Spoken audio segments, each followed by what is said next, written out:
एक और बड़ी खबर आ रही है, ये जम्मू से आ रही है। जम्मू में पाकिस्तान ने जिस तरह से अपने ड्रोन्स भेजे थे और उन ड्रोन्स में एक्सप्लोसिव्स लदे थे, देखिए ये तस्वीर देखिए अपने टेलीविजन स्क्रीन पर, विस्फोटक लगे हुए थे उन ड्रोन्स में। उसको रिहायशी इलाके से दूर ले जाया गया और खेतों में, ये देखिए इसको कहते हैं कंट्रोल्ड एक्सप्लोजन। कंट्रोल्ड एक्सप्लोजन में इसे डिफ्यूज कर दिया गया है। ड्रोन में लदे विस्फोटक को डिफ्यूज कर दिया गया है और ये बहुत बहुत खतरनाक ऑपरेशन होता है। इसमें जान भी जा सकती है, लाइफ और लिम्ब का नुकसान भी हो सकता है। लेकिन देखिए किस तरह से बॉम्ब डिस्पोजल स्क्वाड ये कर रहा है, देखिए।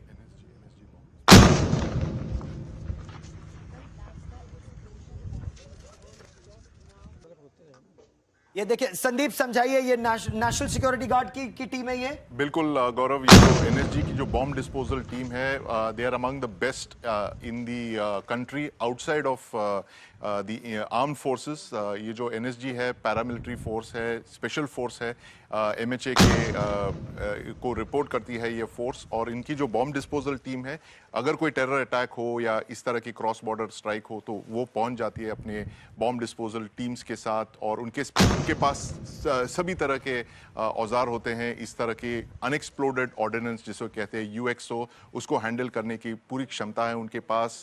ये कंटेनमेंट वेसल्स है, स्पेशल बॉम्ब सूट्स है, जिससे वो ये कंट्रोल्ड डेमोलिशंस के थ्रू उन एक्सप्लोजिव्स को डिस्ट्रॉय कर देते हैं, अनएक्सप्लोडेड ऑर्डिनेंस को वो खत्म कर देते हैं ताकि वो किसी पर कोई खतरा न हो इसका। बहुत बड़ा जोखिम एनएसजी के ये जो दस्ते हैं, बीडीएस यानी बॉम्ब डिस्पोजल स्क्वाड के दस्ते, वो अपनी जान जोखिम में डालते हैं। जिस तरह से स्पेशल तरह के इक्विपमेंट का इस्तेमाल होता है, एक्सप्लोसिव को खेतों में लाया जाता है, आसपास सैंडबैग्स यानी रेत से भरी बोरियां भी लगाई जाती हैं कि अगर बम जब फटे, अगर उसके लोहे का मलबा जो निकलता है, लोहे के श्रैपनल जिसे कहते हैं, वो अगर भगवान ना करे शरीर में भुक गया तो कभी आंख जा सकती है, कभी कंधा कट सकता है, पैर कट सकता है, कोई नस कट जाए तो जान भी जा सकती है। तो ये संदीप, स्क्वाड लीडर गिनी, बहुत डेंजरस ऑपरेशन होता ही है। एब्सोल्युटली डेंजरस ऑपरेशन तो है ही, पर अगर हम देखें कि ये जिस तरह से एमए की ब्रीफिंग में बताया गया 300 से 400 जो ड्रोन आए, हमने इंडिया के पास जो उसका काउंटर मेजर था जिसको हम बोलते हैं ICUAS, we have a very beautiful integrated counter US measures with us, जिसमें हम ब्रीफिंग में भी जैसे कर्नल सोफिया ने कवर किया था, हमने काइनेटिक और नॉन काइनेटिक मेथड यूज किया है उसको न्यूट्रलाइज करने के लिए। काइनेटिक जैसे कि बोल सकते हैं एक हार्ड किल, जैसे मैं आपको गोली मारूं वो हार्ड किल है, तो और एक है नॉन काइनेटिक जैसे सॉफ्ट किल की मैंने आपके सॉफ्टवेयर पे, आपके दिमाग, आपके सॉफ्टवेयर पे टारगेट किया है। तो इस तरह से हमने अपने ड्रोन्स को न्यूट्रलाइज किया है। And these are few of the debris जो जिनकी जांच हुई, जिससे हमें पता चला कि टर्किश थे और कुछ चाइनीज थे, सो उन्हीं को डिफ्यूज किया जा रहा है। और जो इसमें असलहा था संदीप, वो पाकिस्तान ऑर्डिनेंस फैक्ट्री और पाकिस्तान ऑर्डिनेंस फैक्ट्री की मार्किंग्स उनमें मिली भी है। पाकिस्तान के खिलाफ सबूत तो बहुत है, लेकिन एक चीज जो नरेंद्र मोदी सरकार ने साफ कर दी है कि अगर भारत के खिलाफ आतंकवाद होता है तो उसे जंग के रूप में देखा जाएगा। और जंग इस समय चल भी रही है, चाहे डिक्लेयर्ड हो ना हो। जिस तरह से पाकिस्तान लगातार, बड़ी एक और खबर आ रही है, हम अपने दर्शकों को ये बड़ी खबर बिल्कुल अभी आज तक पर ब्रेकिंग न्यूज, पाकिस्तान से तनाव के बीच मुंबई में भी अब पटाखे फोड़ने पर पाबंदी लगा दी गई है। यानी खतरा भारत के अलग अलग शहरों में। मुंबई पुलिस ने आज और अब से थोड़ी देर पहले एक निर्देश इसके लिए जारी कर दिया है। गुजरात पुलिस पहले ही इस तरह का एक निर्देश जारी कर चुकी है।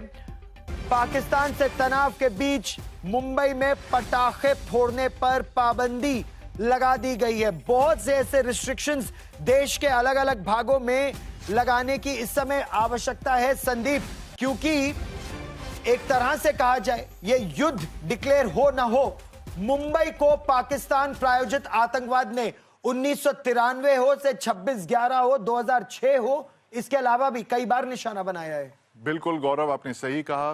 15 साल, मैं मानता हूं 15 साल पाकिस्तान आर्मी ने लगातार 1993 से लेकर 2008 तक उन्होंने 3 बड़े हमले किए मुंबई शहर पर, जिसमें उन्होंने 600 से ज्यादा मुंबईकरों को मारा था। 1993 के सीरियल ब्लास्ट में 12 मार्च के सीरियल ब्लास्ट में, फिर जुलाई 2006 में 6 ट्रेन उन्होंने बॉम्ब किए जिसमें 200 लोग, 200 बेगुनाह नागरिकों को मारा उन्होंने, और फिर 26/11 में 166 मुंबईकर्स को उन्होंने मारा था। ये 600 लोग जो है, ये सारी जो इनकी जो डेथ्स है, it is at the doorstep of GHQ Rawalpindi. GHQ Rawalpindi, Pakistan ने अब तक तो इसका कोई कॉस्ट नहीं दिया, लेकिन अब चुन चुन कर इसका कॉस्ट पाकिस्तान पर थोपे जाएंगे और वसूला जाएगा। ये हमारा रक्त बहाना आसान नहीं होगा।